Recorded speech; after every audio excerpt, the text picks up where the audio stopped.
Hello everyone and welcome back to another Star Trek official Starships collection review. In front of me now I have issue 156, the USS Melbourne. That is the Nebula class version of the ship that was destroyed at Wolf 359. As you can see, there's a model and a magazine here. And so I'm going to get this out of the way. Looks pretty decent inside so far. And jump right along to the magazine. All right, folks. And now we're on to the magazine. Issue 156, USS Melbourne Nebula class. Nice image there on the cover, as usual with these magazines. And just looking down here on the side here, it's kind of something that's I don't recall seeing before. It's just called Starship. Type Starship. That's kind of funny. Of course, launched in the 24th century, 442 meters long, and has a maximum speed of warp 9.5. You open it up, and of course, the magazine follows the same format as every single other one. And we have our table of contents there on the left, how to mount the model on the stand just below that. And to the right, we have a little bit more spec information than what was seen on the cover. Type Starship, which is, I'm surprised they didn't just put Nebula class there, especially considering that it says it right here. Affiliated with the Federation, again in the 24th century, 442 meters in length, approximately warp 9.5, and has phasers and photon torpedoes for weaponry, and it was just destroyed around stardate 44002.3. You turn the page and there's another view of the ship there, which is kind of nice. So it's always nice to get different views there. And we get some text here, as well as a screen cap from the Best of Both Worlds with Admiral Hansen. Interestingly enough, there were two USS Melbournes that were destroyed at Wolf 359. And one, of course, was this Nebula class. And the other, which is at least the one that's more famous, is the Excelsior class that was destroyed in the opening moments of the pilot episode of Deep Space Nine, Emissary. So that was kind of interesting.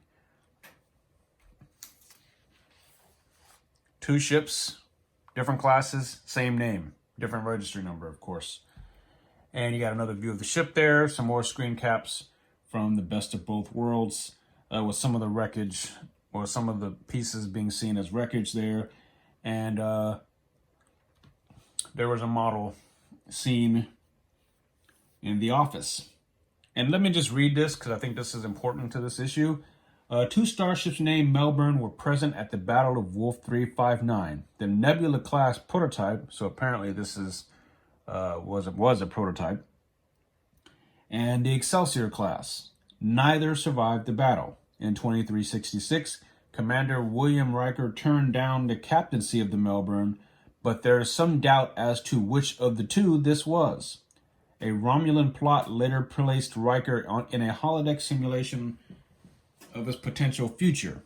Among the decoration in that ready room was a model of the Nebula class Melbourne. So maybe he was offered command of the Nebula class Melbourne, or maybe he was offered command of the Excelsior class one. I'm going to go with that one, because I think it's in the Star Trek Encyclopedia as well. Turn the page, and we have more information there, as well as some things showing you where various components are. So that's good. And a piece of the wreckage was seen here. And that's also from Emissary, the pilot episode of Deep Space Nine. Turn a page, and here's what I call magazine filler. This section is on Ed Mirecki. I hope I'm saying his name correctly. And if I'm wrong, please forgive me. But here we are, showing some of his work throughout Star Trek. A lot of it, dealing with models and whatnot.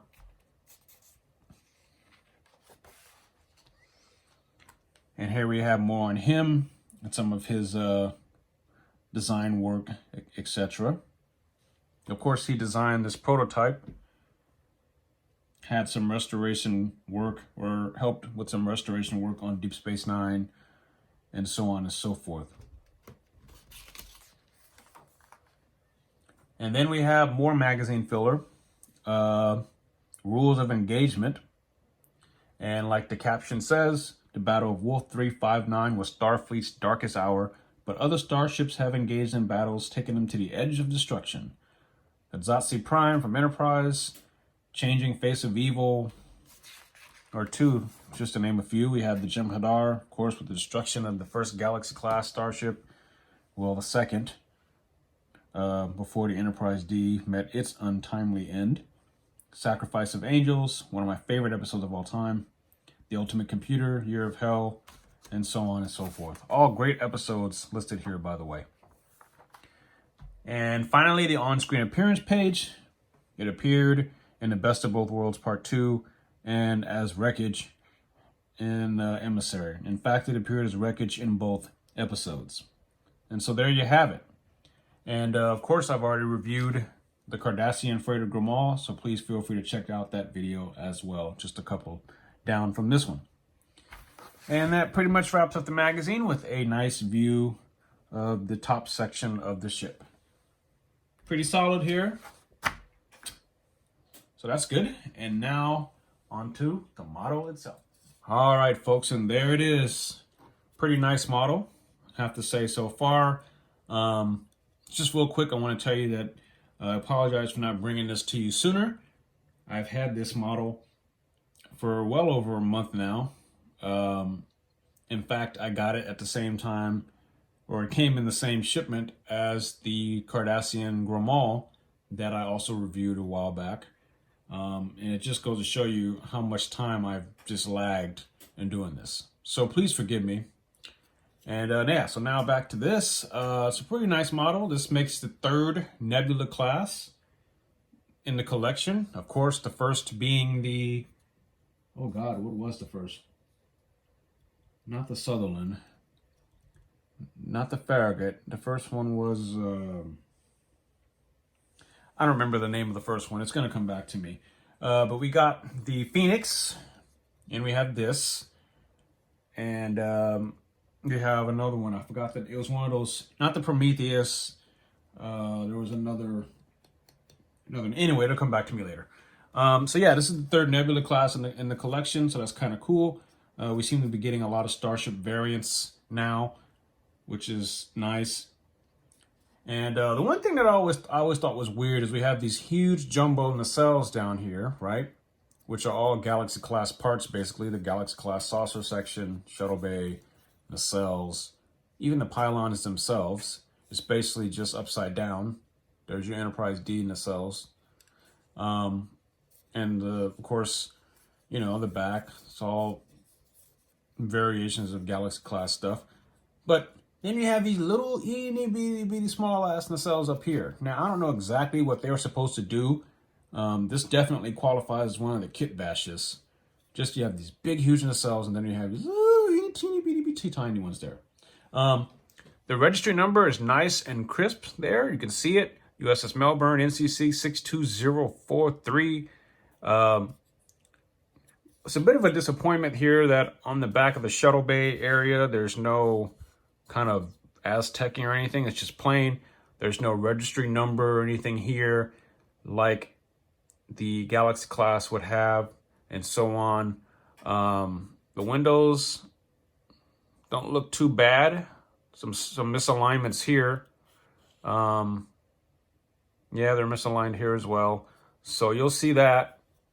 But from a distance, it looks good. But if you really start looking at it up close, you can see a couple of little things there. The underside looks good as well. Probably a little bit more plain than the other Nebula classes, which is slightly a disappointment. The deflector dish looks okay. It's just blue, painted blue, with the dish thing looking a little bit better, but yeah, it's just a blue line of paint there, no markings or anything. My nacelles are straight. They don't appear to be bent or broken or anything, so that's good. The nacelles have the pendant and stripe, which is nice. It's also here, and the registry number is also crisp there as well. Yeah, it's pretty plain in the back there. I guess that's an additional shuttle bay just by looking at it. And so yeah, I don't know what the heck those extra nacelles are for, or they almost look like shuttlecraft nacelles, possibly. Maybe it gave the warp drive like an additional boost. I don't know. I guess I should read the magazine. Maybe that will tell me. Yeah, and there's no pendant or anything here on either side of the nacelle struts, which is kind of oddball. I don't know if it's just a model issue. Actually, it isn't, because in the magazine it's also missing as well. So yeah, this is nice to have. Definitely nice to have. You know, these variants are cool, but I do think the collection is starting to run out of gas now. We've gotten every major Federation starship, every major Klingon, Romulan, Cardassian, Borg, you know, and a bunch of Delta Quadrant stuff. All the pre-Earth or pre-Federation Earth ships, like, you know, some of the cargo ships from Enterprise and stuff like that. I am looking forward to Friendship 1 and other things like that. But for the most part, we've gotten everything, with a few odds and ends here and there that I would like to get. But for the most part, we're pretty much complete. And this is pretty cool, nice to have. So definitely, if you love Starfleet ships, if you love the Nebula class, then this is one to pick up. If you're just happy with either of the other two Nebula classes, then, you know, you don't have to get this. It's just basically the same thing with a different registry number, and you get, instead of a big old round dish or sensor dome or anything, you get these two teeny nacelles there instead. So it's definitely nice. The metal portion, of course, is the saucer, and the secondary hull is plastic, and the nacelles are plastic. And also, like many others, we get the clear blue from the nacelle grills, and the Bassard collectors are red, and they're also clear plastic. So that's here for consistency, so I'm always glad and happy to see that. The phaser strips look okay. And overall, it's a nice model. It's not one that really excited me all that much. Actually, I was more excited to get the Grimal in this particular batch. So yeah, that pretty much wraps up the USS Melbourne. If you have any questions or comments or concerns or anything, drop them down below. That's down there. And I'll do my best to get back to you and respond to you as soon as I can. And like always, I appreciate you watching, those of you that actually do.